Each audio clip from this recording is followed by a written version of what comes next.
bénissons, papa. Gloire à Dieu. Amen. On a la joie cet après-midi Amen. d'être là.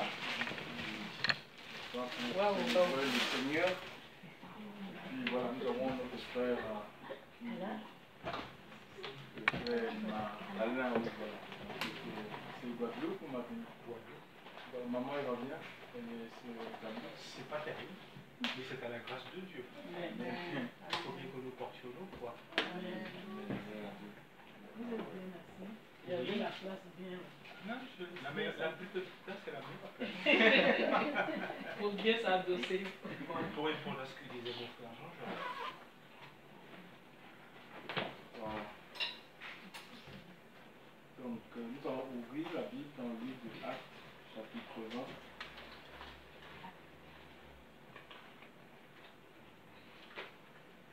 Je cherche ta Bible.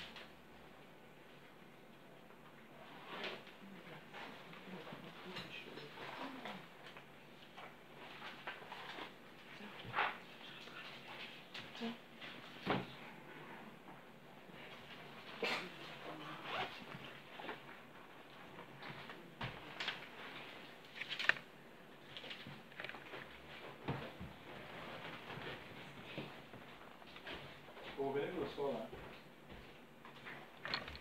Rebecca est là.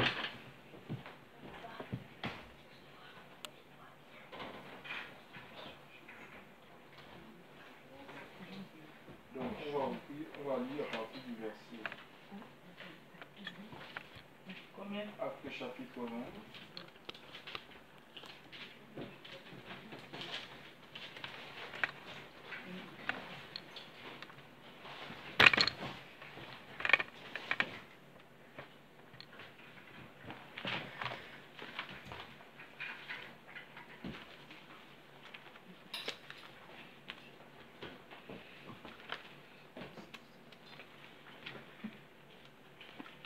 Donc, oui, à partir du verset 28. Le verset 28.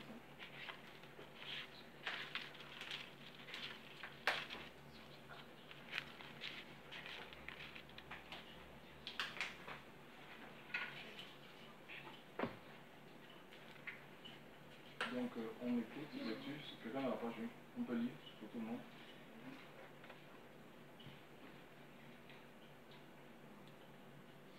Prenez donc garde à vous-même et à tout le troupeau sur lequel le Saint-Esprit vous a établi évêque, pour paître l'Église de Dieu qu'il a acquise par son propre sang. Voilà, donc ça c'est une mise en garde qui est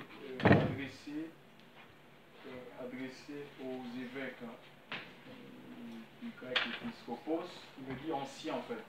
C'est des anciens. Et on voit ici que l'Église, Dieu établit des personnes pour faire quoi?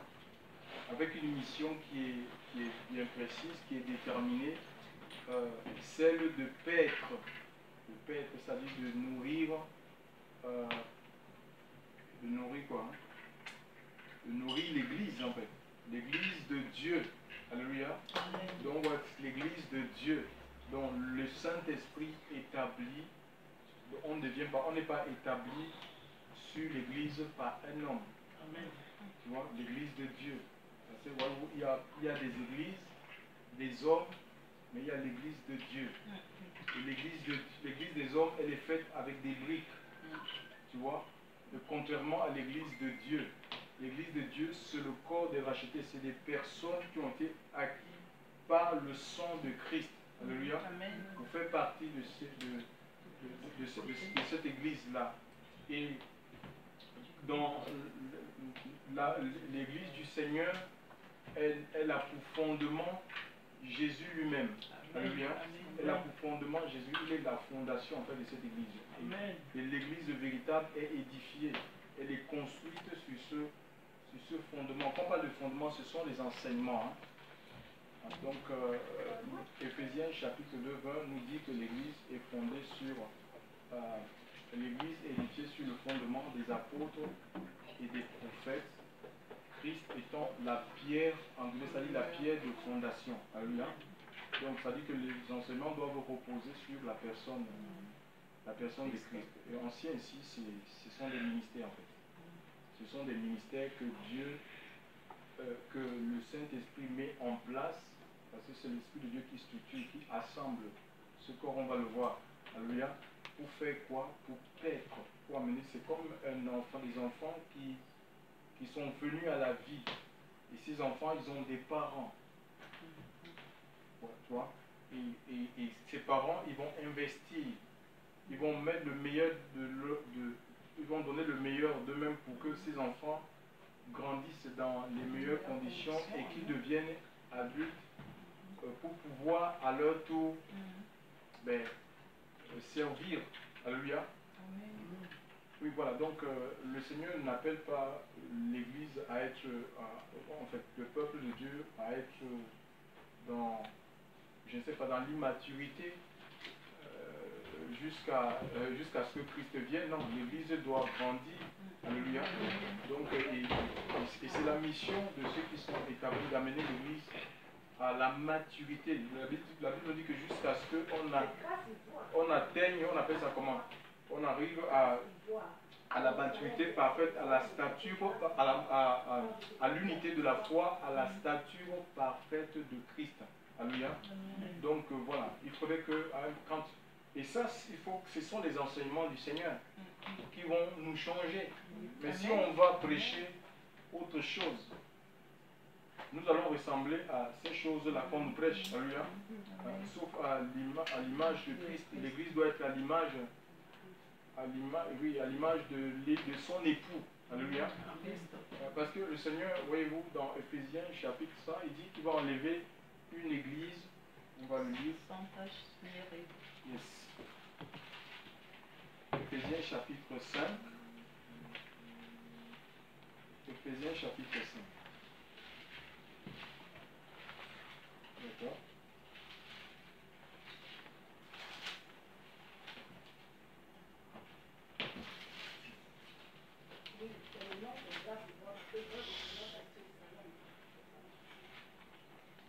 Ephésiens 5. Ephésiens 5, il est dit.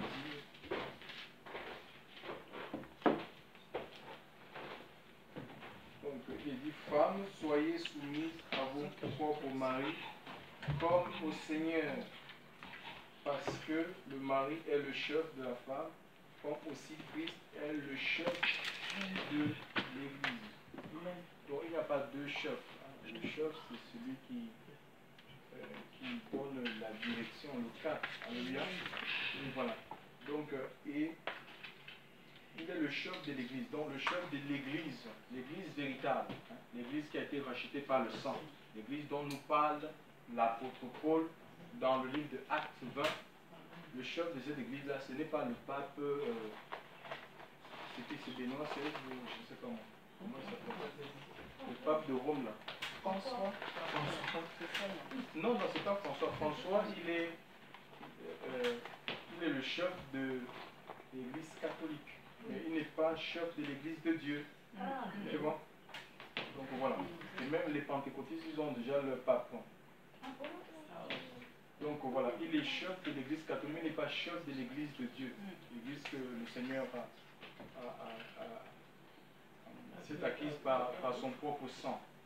Donc, il nous dit que c'est Jésus qui est ce chef-là, de l'Église, le sauveur du corps, mais comme l'Assemblée, comme l'Église est soumise à Christ, ainsi que les femmes soient aussi à leur mari en toutes choses. Marie, aimez vos propres femmes comme aussi Christ a aimé l'Église. En tout cas, en ce qui concerne les couples, quand il y a l'amour, la soumission va suivre, hein, c'est facile. Donc, si tu aimes une femme, donc tu n'auras pas besoin de lui dire ça soumis, non. Donc, donc c'est comme ça, donc voilà. Donc maintenant, après aussi, il y a des couples où l'homme est inconverti, la femme, l'homme est inconverti, la femme l'homme est inconverti, la femme n'est pas convertie. Alors, qu'est-ce qui se passe? L'Écriture nous dit que les femmes doivent gagner en ce moment par leur conduite. Alléluia. Amen. Amen. Donc voilà. elles doivent gagner, elles peuvent gagner son mari par sa conduite. Alléluia. Parce qu'elle est chrétienne, donc elle doit manifester les vertus du Seigneur. Donc voilà, et c'est ce qui fera que le monsieur s'il voit un changement dans la vie de son épouse, mais il voudra se donner à Christ. Mais s'il découvre que elle est pire que ce qu'elle était avant de confesser Christ, mais il va se dire, mais il y a quelque chose qui a disjoncté dans sa tête, quoi. Tu vois, donc il va fuir, au lieu de venir, il va fuir. Donc voilà. Il y a un passage, on va lire le passage, c'est 1 Pierre, c'est 1 Pierre 5 qui nous dit, 1 Pierre, qu'est-ce qu'un Pierre 5 dit,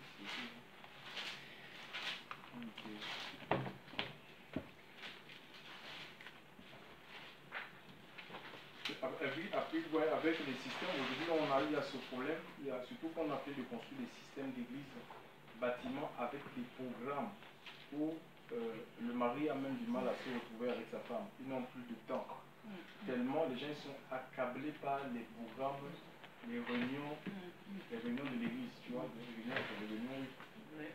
réunions des systèmes, comme c'est des systèmes, oui. Et ça fait des problèmes dans les couples. Hein.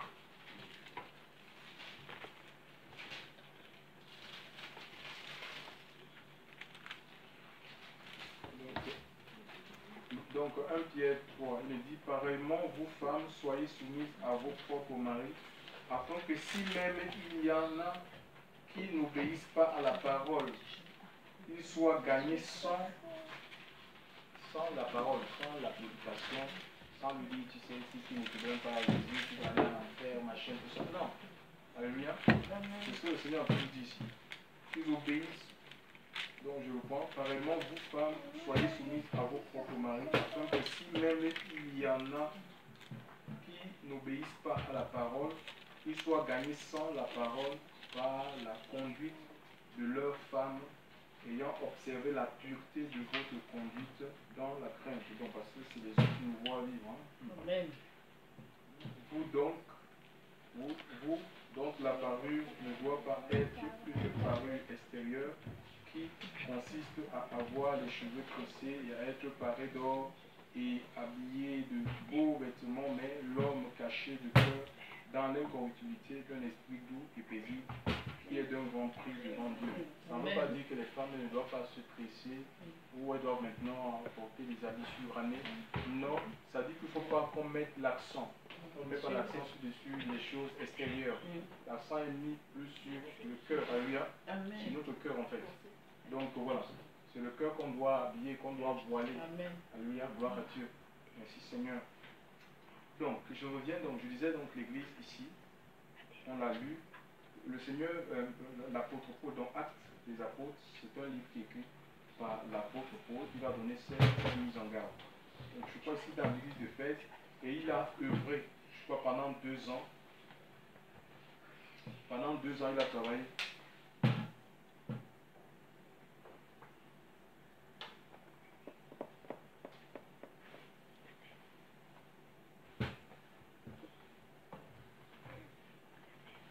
Et il a prêché, donc il a prêché, il a formé les disciples.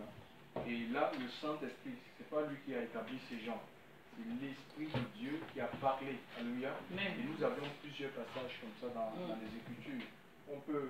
Si on peut rentrer en arrière, par exemple, dans Actes chapitre 13, pendant que l'Église était en train de jeûner et de prier, c'est ce qu'on voit plus aujourd'hui. Les gens, ils disent, j'ai mon appel, et bien, je m'en vais dans la faculté de théologie pour être enseigné, pour recevoir les enseignements théologiques par des francs-maçons. Et ça tue la vision de Dieu, ça tue même l'esprit de Dieu en toi. Tu deviens quelqu'un de complètement orgueilleux ou des chrétiens supérieurs. Tous les gens qui ont fait s'ils n'ont pas la grâce, si Dieu ne les a pas sortis de ça en fait, ils se croient supérieurs en fait. Ils croient qu'ils sont ils sont une élite, ils sont l'élite de la foi en fait. On ne peut rien les enseigner. Moi j'ai été formé à côté de quelqu'un comme ça qui disait que lui il a tout ce que vous, les autres, c'était des choses basiques. Mais quand tu regardes sa vie, il n'y a pas de vision, pas de cap. C'est une navigation à vue. Quelqu'un qui tâtonne, frustré, malheureux. Tu vois? Donc c'est pas en ayant acquis les connaissances ou la connaissance théologique qui fera que nous allons être dans la paix, dans la joie. C'est l'obéissance. C'est encore mieux, moins de connaissances, mais avoir un cœur entier pour le Seigneur. C'est ce qui fera que tu seras heureux, heureuse, tu seras dans le Seigneur, tu seras protégé, gardé, et Dieu va pouvoir t'utiliser dans la puissance de son esprit. Tu ne seras pas les orgueilleux, mes amis. Dieu ne partage pas sa gloire. Il ne partage pas sa gloire avec les hommes. Donc, nous revenons ici.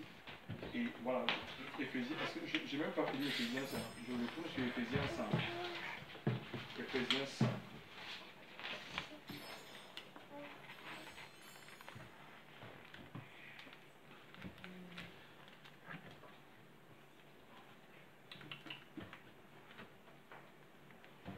Quelqu'un qui est rentré.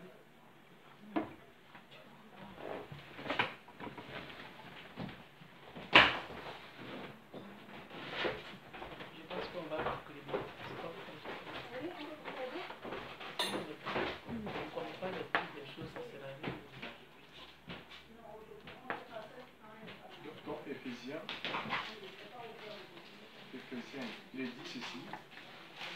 En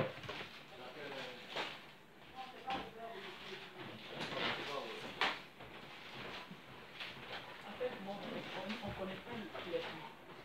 Peut-être que quand n'est pas là, il voulait qu'on.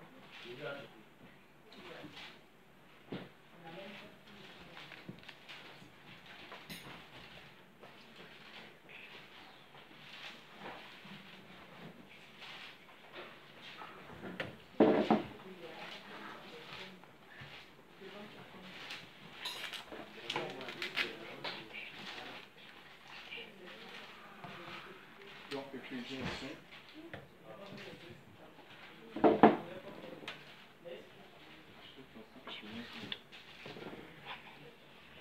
Donc, Éphésiens 5, il est dit. Éphésiens 5. Oui. C'est quoi le verset? Donc, oui, après au verset 25.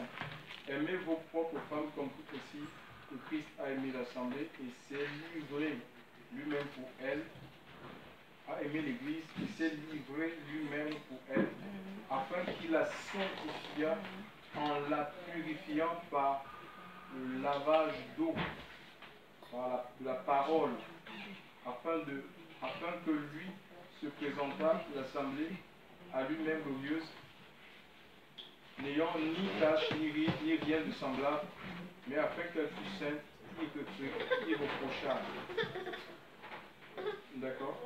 Donc, tu peux lire ça sur ta version, ma soeur. À partir du 25. Oui, à partir du 25.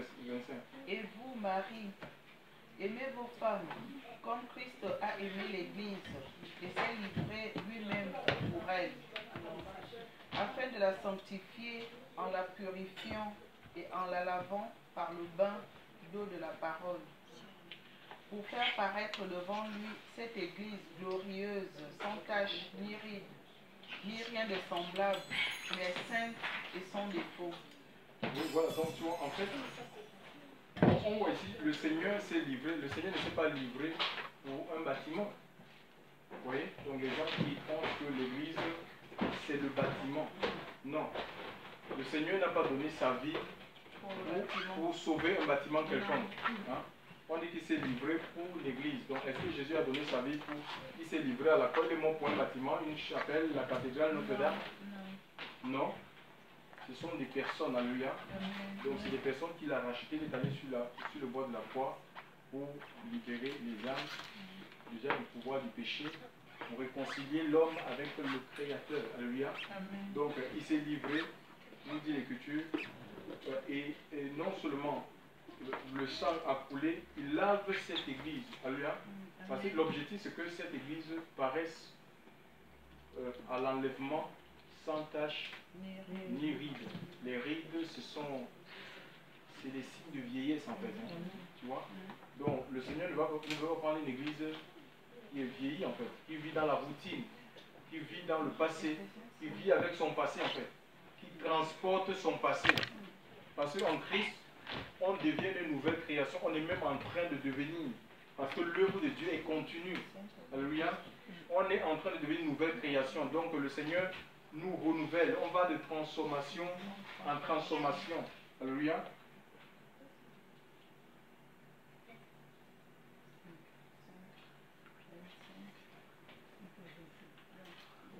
Donc, mais afin qu'il... Donc, le Seigneur, il veut que cette église paraisse sans tache, ni ride, ni rien de semblable. Une église qui est glorieuse en fait, qui est dans la gloire de Dieu, c'est sa présence. Alléluia. Qui est dans la présence de Dieu, qui porte une église qui porte sa présence. Alléluia. Qui contient sa présence. Et c'est pas un bâtiment en fait. La présence de Dieu dans notre vie. C'est pourquoi il faut qu'on se laisse laver en fait. Par quoi? Par l'eau de la parole. Qu'on se laisse sanctifier en fait. Parce que la parole de Dieu, ça nous sanctifie. Ça nous sépare. Sanctifie-les. C'était sa dernière prière, chers frères et sœurs. Avant de monter au ciel. Avant de monter à la croix. Sanctifie-les par ta parole. Ta parole est quoi? La vérité. Jean 17, 17. Sanctifie-les par ta parole. C'est-à-dire que la parole de Dieu a le pouvoir. C'est comme l'épée qui vient séparer les choses de la chair et les choses de l'esprit. Ça sépare les fausses amitiés en fait. Tu vois pourquoi? Parce que il y a si le Seigneur ne nous sépare pas, d'accord? Si Dieu ne nous sépare pas, encore vous voulez que nous-mêmes on va ici séparer. Parce que nos propres sentiments peuvent nous jouer des tours. On va se corrompre en fait. Si le Seigneur ne nous sépare pas, alléluia, s'il ne nous met pas à part, s'il nous laisse mélanger en fait, tu vois, on va finir par se corrompre en fait, par se corrompre. C'est pourquoi il est dit dans, je crois, dans 1 Corinthiens 15, 33, que la mauvaise compagnie corrompt les bonnes mœurs. Le mot corrompre en grec c'est théiro. Théiro ça veut dire, c'est comme si, donc si on va un peu chez les Juifs, c'est comme un temple. Tu as un temple, mais le temple, il est comme, il commence à s'effriter. La peinture tombe, il y a les herbes qui sont en train de pousser. Pourquoi? Parce que les gardiens ont abandonné, les gardiens du temple ont abandonné leur rôle, qui consiste, les bêtes sauvages vont commencer à prendre possession de, tu vois, du temple. Tu vois? Pourquoi? Parce que les gardiens, ceux qui sont censés garder le temple, ils ont abandonné, oui, ils sont partis, ils ont abandonné leur... C'est ça, on est gardien de notre propre temple. Et c'est toi le temple, c'est pas un bâtiment que contient le temple de ta vie. Et si tu ne fais pas attention, il y a des mauvaises choses que tu peux être infiltré. Mauvais démons. Tu vois, des démons, des mauvaises habitudes peuvent revenir, chers pasteurs. C'est pourquoi on doit accepter la séparation. C'est difficile, mais c'est comme ça. Sinon, on ne va pas grandir spirituellement. En fait. On ne fera pas des progrès avec le Seigneur. Et ça peut coûter les amitiés.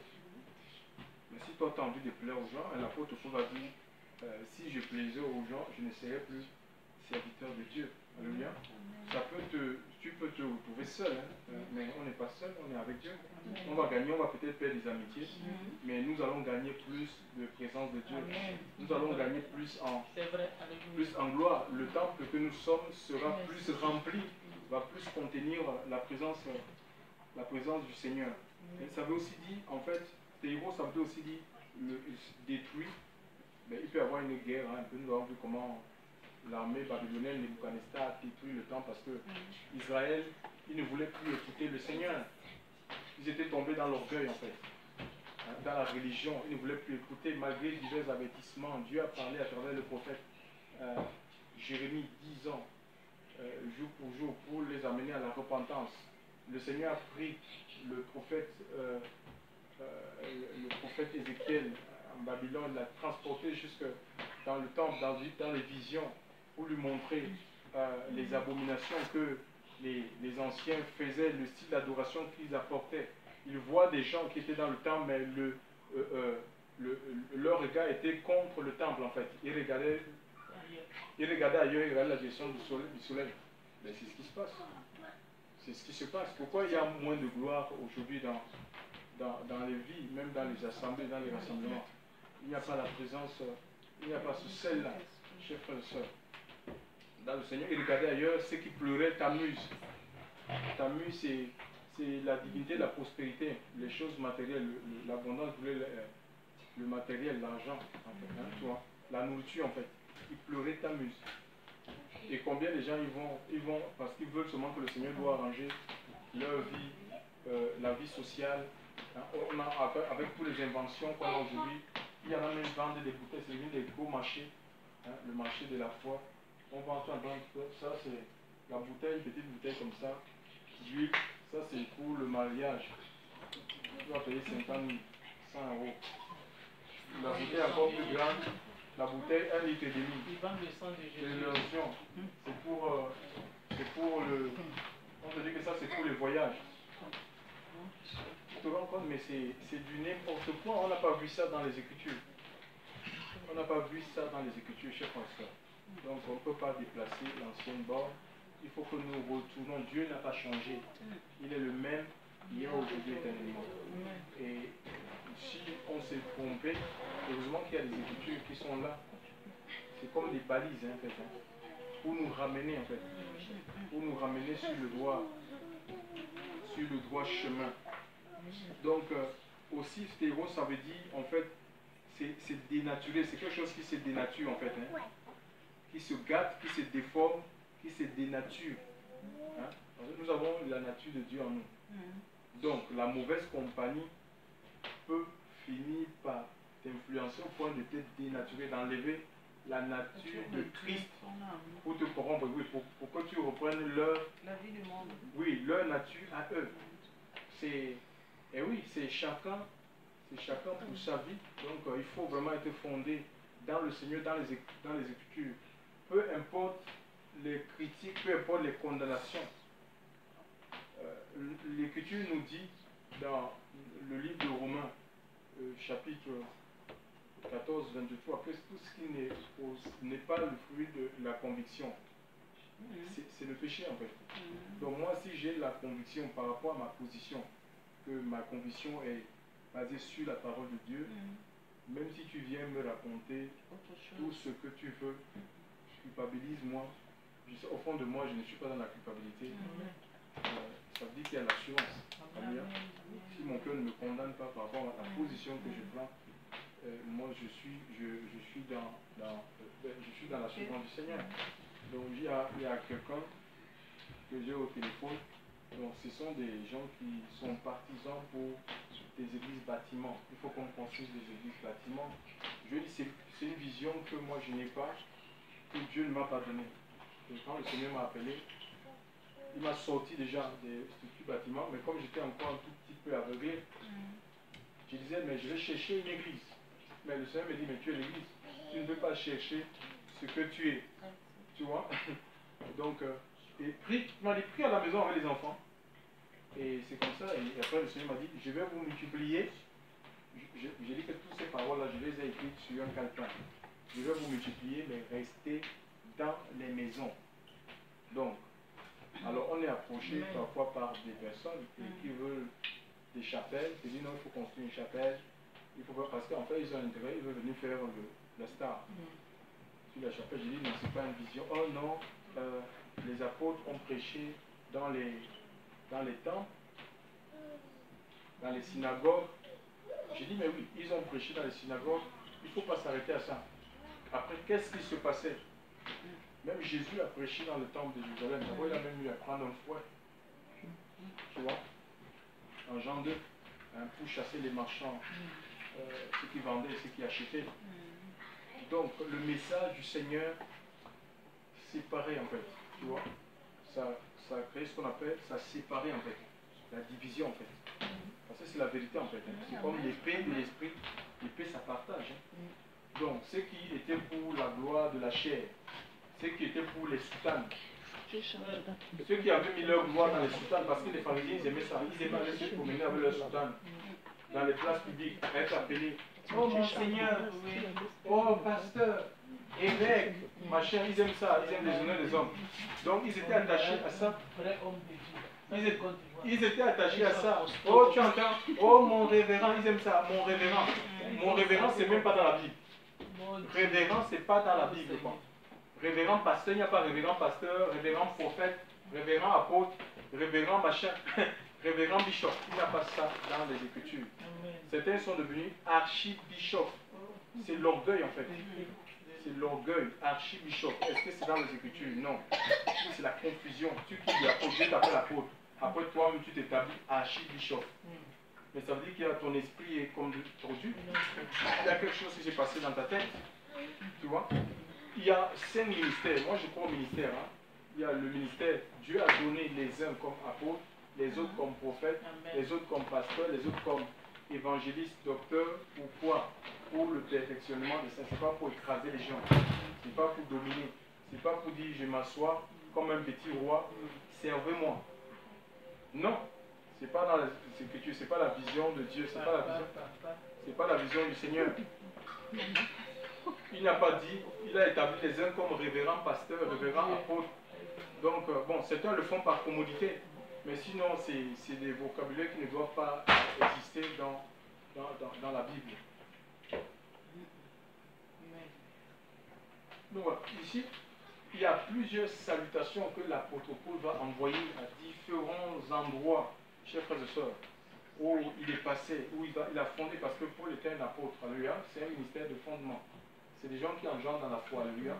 Voilà, donc il va envoyer plusieurs salutations, alléluia, à des églises, alléluia. Et l'église, dans la Bible, en fait, l'église n'était pas un lieu, n'était pas un lieu géographiquement identifiable. Hein. On le voit, on a vu ici qu'il n'est même pas parlé d'un nom d'une église. Hein. Hein. Dans le livre de Actes, le Acte 20, 28 que nous avons lu. Hein. Donc voilà, il n'y a pas, c'est pas le Saint-Esprit vous a établi sur Église, la gloire de Dieu. Vous pouvez être l'église, non. Tu vois, Église, la gloire de Dieu. Non, il n'y a pas ça, c'est l'église.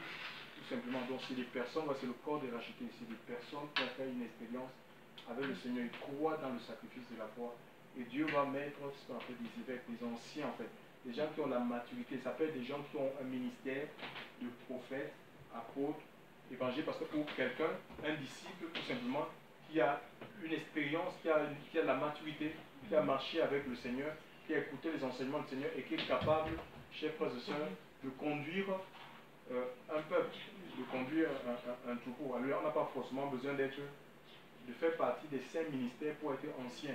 Alléluia. Oui, voilà. Donc, nous avons l'exemple de Ananias, c'était un disciple et celui qui va baptiser l'apôtre Paul et imposer les mains à Paul pour que non seulement qu'il recouvre la vue, mais qu'il soit rempli de l'Esprit de Dieu. Nous sommes dans le livre de Actes chapitre 9. Donc voilà. On va voir un peu les salutations qui sont envoyées par l'apôtre Paul.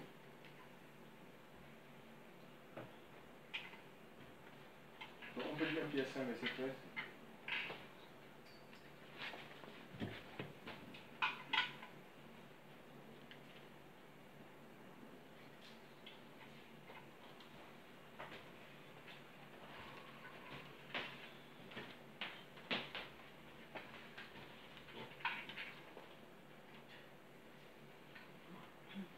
Pierre 5, 13. Oui. L'église qui est à Babylone et qui est élue comme vous, et Marc, mon fils, vous salue. Voilà, l'église qui est à Babylone. Babylone, c'était une ville. Alléluia. Oui. C'est du côté de l'Irak, là-bas. Tu vois. Donc, il dit l'église qui est dans cette ville-là. C'est des personnes, il ne dit pas église protestante de Babylone. Non. Ou l'église catholique de Babylone, méthodiste de Babylone, ménoniste de Babylone. Non, pentecôtiste de Babylone. Non. L'église qui est à Babylone, parce que Babylone c'est une ville, alléluia, et dans cette ville-là, il y a des quartiers, il y a des maisons, il y a des personnes qui ont rencontré le Seigneur, alléluia. Et alors imaginez, est-ce qu'un bâtiment ne peut pas envoyer des salutations aux gens? l'église qui est à Babylone, vous savez, comment le bâtiment, c'est quelque chose d'inerte. Tu vois? Donc voilà, donc c'est pas un bâtiment. Ce sont des personnes comme vous et moi. Comme on peut dire, l'église qui est à Montpellier, donc il écrit, l'église qui est à Montpellier vous salue. Alléluia. Voilà, donc c'est nous. Donc, voilà, nous sommes à Montpellier. Dans l'église, dans le ville. Vous pouvez lire le livre de Tite. Les anciens étaient établis pas dans les dénominations, mais dans les villes. C'était des anciens de ville. Alléluia. Dans les villes. Et comme l'église naissante, ils prêchaient le même message. Ce n'était pas que chaque apôtre travaillait dans son coin. Alléluia. Mais ils prêchaient le même message, chers frères et sœurs. C'est pourquoi Paul n'avait pas du mal à aller dans le champ de Pierre, aller travailler pour fortifier ces âmes-là. Parce qu'ils enseignaient le royaume des cieux. Ce n'était pas des faux messages comme on entend aujourd'hui. Quand tu vas dans une assemblée, moi je suis allé dans les assemblées et je ne savais pas, mais quand j'étais dans le système, je ne savais pas. Donc après on découvre ça. Où un pasteur t'invite et ils veulent que tu prêches des choses. C'est lui qui te dit ce que tu dois prêcher. Oh. J'ai dit non. Moi j'ai commencé à résister à ça étant dans les assemblées. Et même là où on nous a foutu à la porte là. Moi je prêchais donc vraiment dans la liberté. Hein. Je ne savais pas, je ne pouvais pas imaginer des choses comme ça. Que la femme du pasteur, donc pour avoir le courage de venir me parler, elle m'a fait un chèque, elle m'a donné 500 euros. Et mais Dieu m'a mis à cœur de me donner ces 500 euros. Ben moi, j'ai dit gloire à Dieu. Allez. Donc,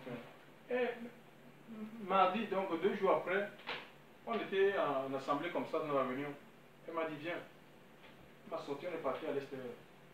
Elle m'a fait comme ça. Donc j'ai la menace. Tu sais, il faut que tu arrêtes maintenant. C'est trop. Il faut que tu arrêtes, tu dois changer de message. Tu as vu ça? Que tu peux avoir plus si tu te comportes bien. Si tu te comportes bien, tu peux avoir plus. Tu peux avoir plus. Change de message. J'ai dit quoi? Changer de message comment? Mais le message de Dieu que les Saints j'ai dit, mais j'ai dit, ça choque. Tu choques. Tu dois changer de message. Elle me faisait le doigt comme ça. Oh, mais elle avait pris le contrôle déjà de. C'était un esprit qui l'animait. Donc, je lui ai dit que j'ai pris l'exemple d'un homme de Dieu qu'on avait l'habitude d'inviter. Et il prêche les mêmes choses que je prêchais en fait. J'ai dit, mais pourquoi vous ne lui dites jamais? Il dit, non, il n'est pas de la maison. Lui, il est des passages, il n'est pas de la maison. Toi, tu es de la maison, il faut que tu changes. Eh bien, bon, on est resté dans ça. Attends, j'ai pris le jeûne, j'ai pas les gens ne vont pas époux. guérir, ils ne vont pas changer, ils vont rester dans l'air. Le Seigneur me dit, mon gars, tu ne changes pas de message. Mon Dieu, je vais faire comment? Il m'a donné un autre message, alors c'était terrible, c'était lourd. Hein. Amen. C'était du lourd. Oh là là. Non, j'ai dit, pardon, priez pour moi, avant que je me donne ce message. Donc j'ai pris un temps dans le jeûne, j'ai prêché. Oh là là, le pasteur s'est levé sur. Le visionnaire s'est levé sur sa chaise en prenant le micro. Ce message. Ma fille, elle était morte. Ce message ne vient pas de Dieu! Mais c'est pas la Bible. Ah ouais, oui, je suis en train de dire qu'il faut qu'on arrête le commerce. Donc c'est dit qu'il faut qu'on arrête. Il faut qu'on arrête le commerce. C'est la gratuité en fait. Il dit ça ne vient pas de lui, mais ça ne vient pas du Dieu maman. Parce que maman est pour le commerce. Donc, la Christian ne venait pas de Dieu. Il était en colère, il s'est mis à dire que l'évangile même. C'était terrible. Hein. En plein culte, mais ça a cassé l'église, ça a créé la confusion. Les gens, tout le monde a commencé à prendre à Christian route. C'était terrible. C'est comme ça que lui-même il a gâté l'œuvre. Son œuvre, il a gâté l'œuvre. Donc, voulant me faire mal, mais moi, le Seigneur nous avait préparé. Et on a dit, si on n'entend pas l'Esprit de Dieu nous dit, partez. Donc, pour eux, ils ont commencé à vraiment envoyer des invectives, des paroles méchantes, pour que on se décourage, qu'on ne vienne plus. Mais nous, on était préparés. Je crois que le Seigneur nous avait préparés. Donc, par rapport à cette heure. Donc, et les gens veulent nous appeler, mais comment vous faites pour arriver à résister? Les gens qui avaient fui, on ne peut plus assister à ce genre de spectacle. Comment vous faites pour résister? On les dit que non. c'est notre part de croire, on va l'accepter. Si Dieu ne nous parle pas là, donc prions de manière direction. Au point où il s'est fatigué. Il s'est fatigué, l'église s'est vidée. Et après, il a réuni quelques personnes. Ils m'ont mis la charge dans le bureau en disant que maintenant, il a voulu faire de moi un grand homme de Dieu. Mais il voit que je n'ai pas de fruit et il faut que je parte. Ah là là, donc moi je lui ai dit, tu sais, qui est à la tête de ce mouvement? Il a dit, c'est moi. C'est à combien d'années? 20 ans. J'ai dit, une assemblée doit enfanter notre assemblée. Combien d'assemblées bâties dans le... combien d'assemblées bâties? Sa femme m'a dit, tais-toi, Judas. Elle m'a dit, tais-toi, tu nous as trahis, Judas. J'ai dit, moi Judas, c'est pas moi Judas. Judas, c'est ton mari là. Vraiment, il y avait l'assurance, la force du Seigneur, je vous assure. J'ai dit, Judas, c'est Judas ici. Oui, qui trompe la voix de Jésus. Oui, c'est lui qui pervertit la voix du Seigneur. Il fait du commerce. Il a mis un livre. J'ai dit, le livre que vous avez écrit là. Il a mis ça dans le site internet. C'est 10 €. Les gens qui n'ont pas 10 €, il y a des gens qui sont pauvres là. Non, ils font comment pour avoir ce livre? Moi, je ne vends pas. Je ne vais pas vendre par vous. Avec vos enseignements, vous les vendez. Moi, je ne vends rien du tout. Moi, je n'ai rien à voir. C'est Judas qui a vendu le Seigneur pour 30 pièces d'argent. Et c'est ce qu'il fait. CD, DVD. Allez, sortez-le, sortez-le, sortez-le. Ils ont comme des massacres. C'était passé mon frère. Là-bas, au grand thème là-bas, il y a une assemblée là-bas, on appelle ça le tabernacle. Mon épouse a dit, Dieu jugera. Dieu jugera. C'est des blancs. Oui, Dieu jugera. Donc, et 2 ans après, les gens qui s'étaient ralliés à leur cause, parce qu'on les avait manipulés, en disant que moi je fais, ils ont vendu comme quoi je faisais de la sorcellerie, dans les villages, je fais de la sorcellerie, dans l'église, dans l'assemblée. Ils sont venus vers nous pour nous demander pardon. Mais nous, on leur a dit que nous vous avons pardonné depuis le jour où on est sorti de cette synagogue. C'est comme pour vous. Tu vois? Il y en a un qui est venu ici, même que j'ai donné de prêcher. Et on a fait quelques réunions chez lui, le frère Stéphane. Donc il y a d'autres encore qui nous ont appelés pour nous demander vraiment qu'ils étaient aveuglés et qu'ils se sont laissés gagner par les sentiments. Ils savaient que ce que j'étais en train de dire c'était vraiment la vérité, mais comme c'était une amitié de 20 ans, donc oui, de 40 ans, oui, une amitié de 40 ans, donc ils ont préféré protéger leur amitié, tu te rends compte? Et après Dieu les a sortis là, ces personnes. Donc il ne faut pas rentrer dans les combats de la chair. Vraiment, il ne faut pas rentrer dans les combats de la chair. Et nous voulons suivre la voie de Dieu. Bon, maintenant, après, il y a les gens. Nous avons cette salutation. La première salutation. L'église qui salue. Donc, actuellement, l'église ne peut pas saluer. Ce sont des personnes. Voilà, il y a aussi. On va lire. Acte 19, verset 9.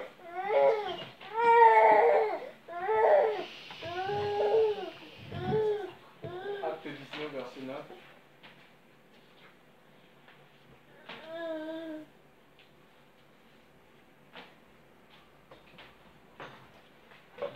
Qu'est-ce qu'il dit? Acte 19, verset 9.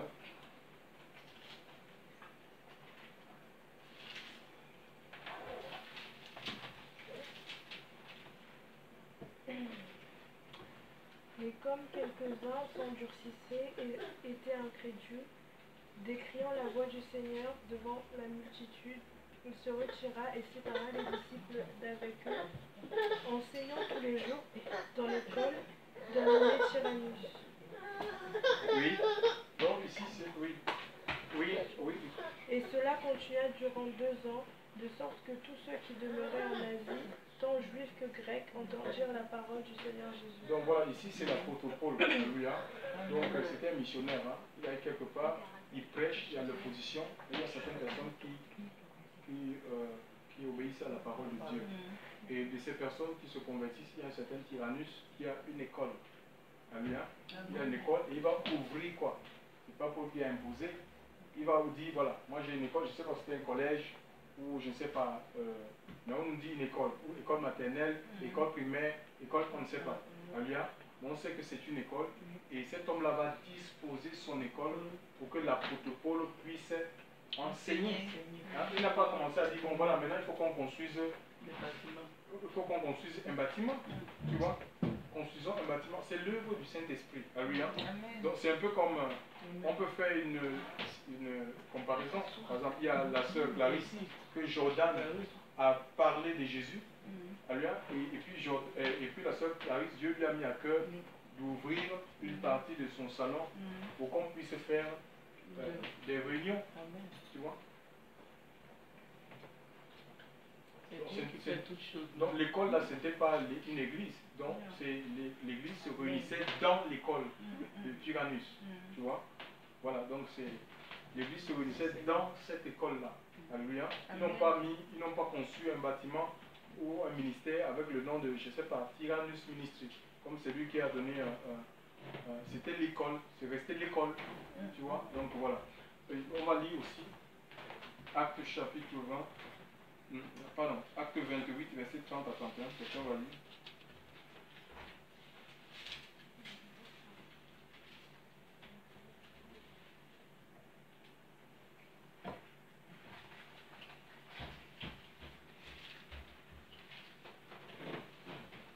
Acte 28, 30 à 31, on écoute.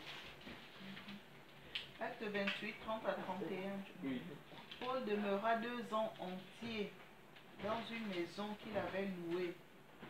Il recevait tous ceux qui venaient le voir, prêchant le royaume de Dieu et enseignant les choses qui concernent le Seigneur Jésus-Christ, Tu vois, en toute liberté dans les paroles. Voilà, on dit que sa maison, la maison qu'il avait louée, c'était sa maison d'habitation. Oui. Là où il habitait, là où il vivait, les gens allaient le voir et c'est comme ça qu'il enseignait le royaume des cieux. Donc il n'a pas dit, voilà, ça c'est ma maison d'habitation et je vais construire un bâtiment. Aidez-moi à construire une chapelle pour le ministère. Non. Alléluia.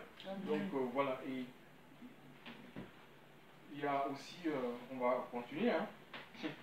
Donc par exemple, on va lire Acte chapitre 7, ce sont dans les Actes. Acte 16, verset 13 à 14.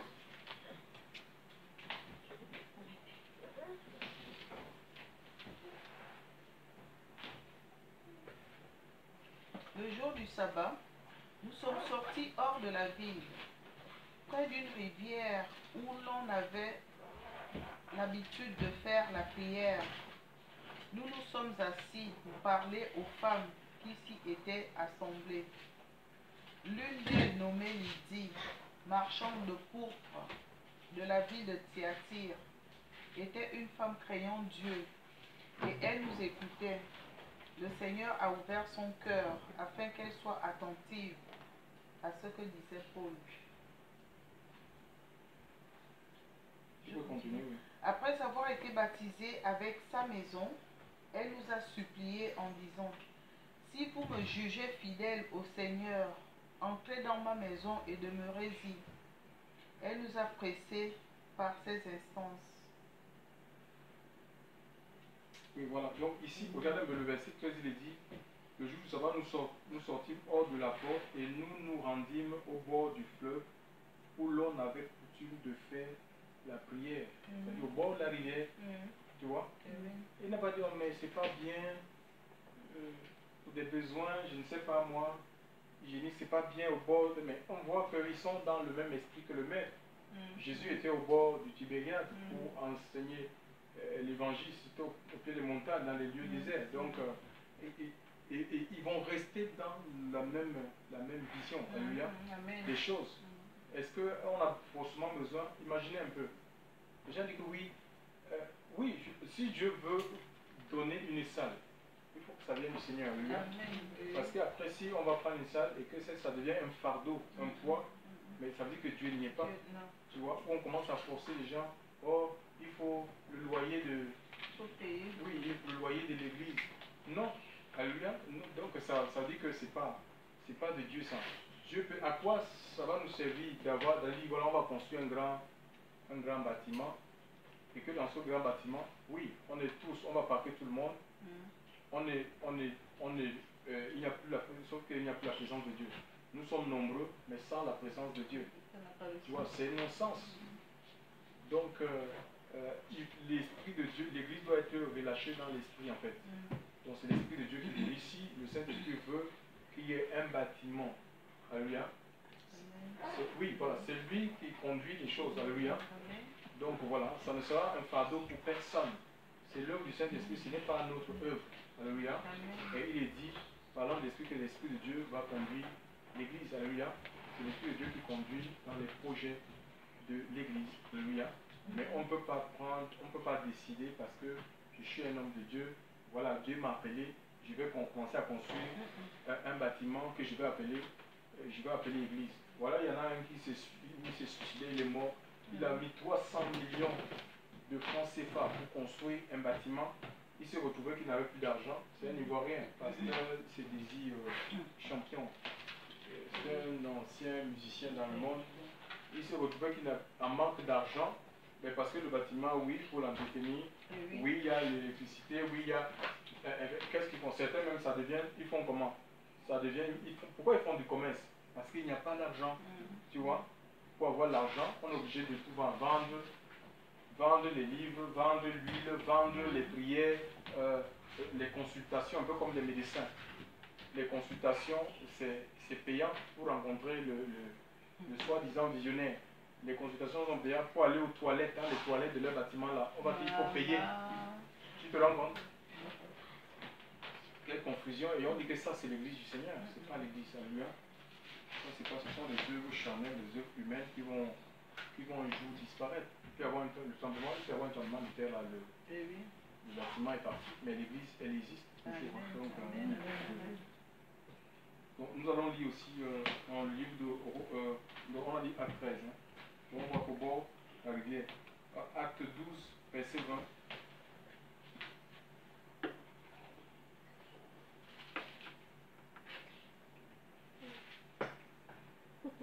Acte 12, verset 20.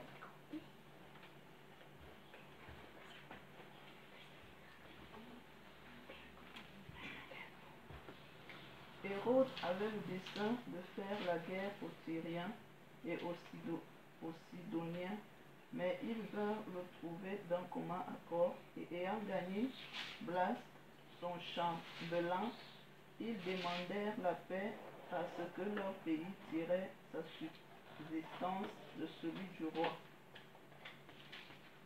À un jour marqué, Hérode, revêtu de ses habits royaux, s'assit sur son trône. Non, attends, je suis trompé en fait. C'est Acte 12, donc c'est à partir du verset...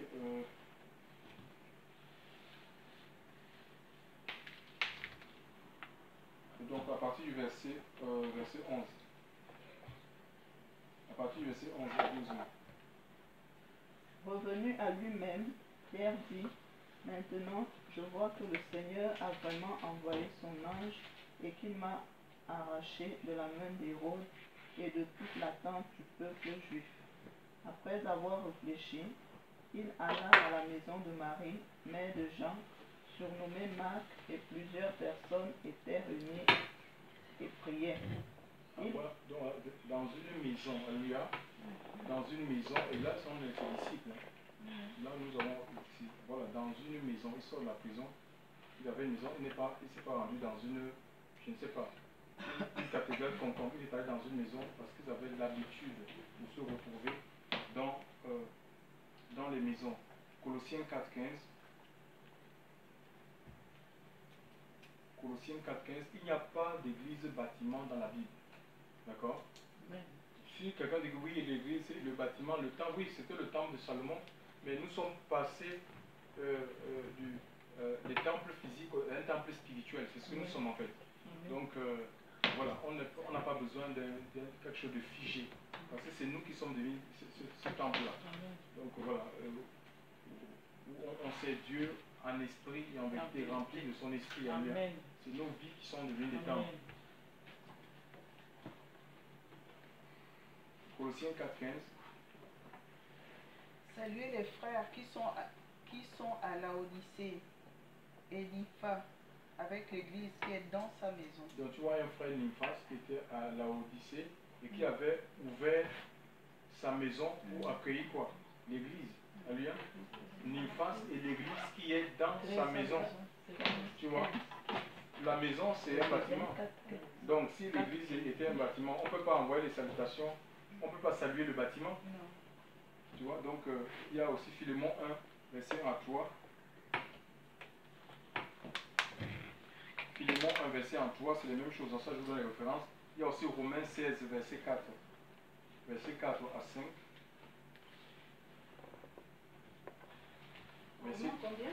Romains 16, verset 4 à 5. Donc c'est les références, hein, les églises dans les maisons. Et ça, c'est comme ça que les apôtres ont procédé en fait. Donc, après, je vais revenir maintenant dans Actes.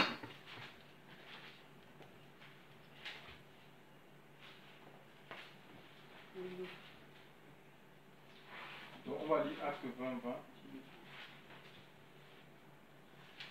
Acte 20, 20, qu'est-ce qu'il dit?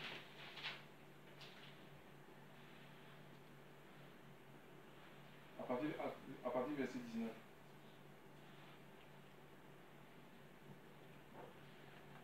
Servant le Seigneur avec toute humilité, avec beaucoup de larmes et parmi les épreuves qui me sont survenues par les embûches des Juifs, et que je ne vous ai rien caché des choses qui vous étaient utiles, et n'ai pas manqué de vous les annoncer et de vous les instruire, et en public, et de maison en maison. Ah voilà, ça c'est l'apôtre Paul. Donc les réunions dans les places publiques, en plein air, et les réunions dans les maisons. Alléluia. Donc c'est ça, c'est le modèle apostolique. Alléluia. Donc voilà, et si nous sommes disciples du Seigneur, nous devons suivre ce modèle. Il n'y a pas un bâtiment à construire qu'on va appeler Église du Seigneur. La Bible nous dit que le séjour des morts n'éprouvera pas contre son Église. Alléluia. L'Église de Dieu ne peut pas être consumée. Alléluia. Par la corruption. Ce n'est pas un bâtiment, ce n'est pas des briques. Les briques, ça brûle. Hein. Nous avons vu la cathédrale Notre-Dame, comment ça a pris feu et les gens ils pleurent pour une cathédrale. Les cathédrales peuvent brûler, mais l'Église, elle existe. Alléluia. Voilà, donc c'est le corps des rachetés. Et voilà, et vraiment le Seigneur dit que le séjour des morts ne prévaudra point contre cette Église-là. Donc l'Église est dans le monde et elle subit des pressions. Mais si elle est bâtie par le Seigneur et pour le Seigneur, c'est nos vies, alléluia. Nous allons résister aux pressions. Hein. On ne va pas se corrompre en fait. On ne va pas se corrompre et qu'on ne se laisse pas, qu'on n'assiste pas à ce que la corruption dans ta vie. Sinon, tu n'iras pas trop loin. Hein. Le Seigneur veut des instruments de justice. Pourquoi sommes-nous baptisés de l'Esprit de Dieu? Peut-être ça sera l'objet d'une prédication. C'est pour annoncer, c'est pour fuir le péché en fait. Hein. C'est pour fuir le péché, c'est pour dénoncer le mal en fait. Hein.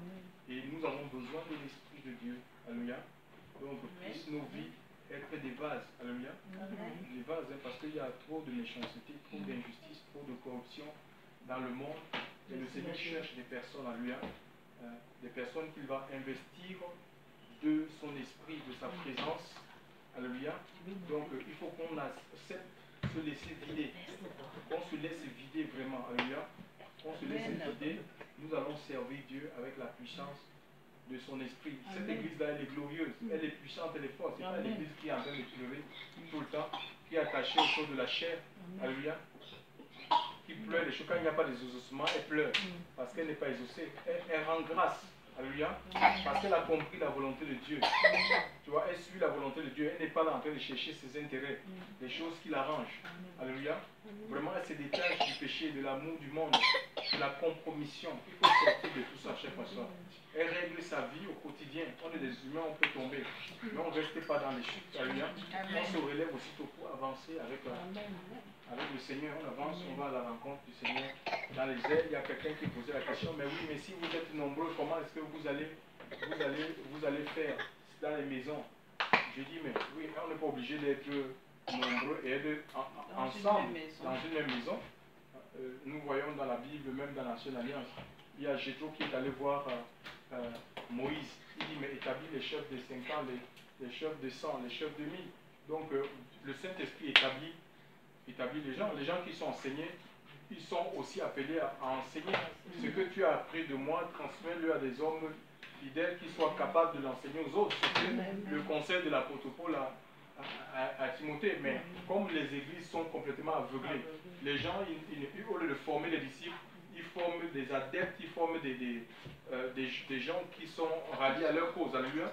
Parce qu'un vrai disciple, c'est quelqu'un qui est appelé à fonctionner comme le maître, à être comme le maître. Alléluia. Oui, voilà. Donc c'est ça, et tout disciple accompli sera comme le maître. Donc voilà, on ne peut pas être enfant toute sa vie. Alléluia. On doit former des disciples. Alléluia. Et Dieu, parmi ces disciples-là, il va lever les ministères, les apôtres, les prophètes, les évangiles, les pasteurs. Et c'est comme ça que l'œuvre s'étend. Le royaume de Dieu avance. Gloire à Jésus. Alléluia. Il est vivant. Donc voilà, nous sommes son église. Quelqu'un dit que oui, où est ton église? Non, je suis l'église. Tout simplement, je me réunis avec mes frères et sœurs dans les maisons, dans les places publiques. Voilà, on n'a pas un souci du bâtiment parce que nous sommes ce bâtiment-là, nous sommes la maison de Dieu. Que le nom du Seigneur soit béni. Père, je vais te rendre grâce encore.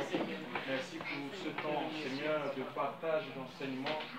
Seigneur, tu nous conduis dans les Écritures, Seigneur, pour tout ce que tu as donné ta parole. Seigneur, mon Dieu, mon Père, Seigneur Dieu.